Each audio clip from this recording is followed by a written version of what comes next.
সবাই চলে গেছে, একটা করে নিজের ডাল ভেঙে এনে দাদা হুজুরের কাছে জমা দিয়েছে। দাদা হুজুর বলে, বাবা ওখানে আমি তুমি একটু যাও। আল্লামা রুকনামি রহমাতুল্লাহ আলাইহি উনিও গেলেন।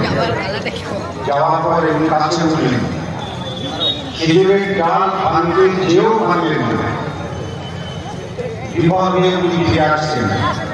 সবাই বলছে বড় বড় দেয়ার কথা, পীরের নির্দেশনা, পীরের ভগবান। দাদা হুজুর বলেন, বাবা তোমরা সবাই আমার নির্দেশ পালন করেছো, এই বেচারাকে কেন আনতে পারলো না আমি জানি না। জিজ্ঞেস করলেন, বাবা বলেন আমি তুমি কেন এই খেজুরের ডালটা ভাঙতে পারলে না বাবা? আল্লামা হুজুর বলেছিলেন, হুজুর আপনি মাফ করবেন, ভিডিও কর, কুরবি ছাড়া আপনি মাফ করবেন। আমি যখন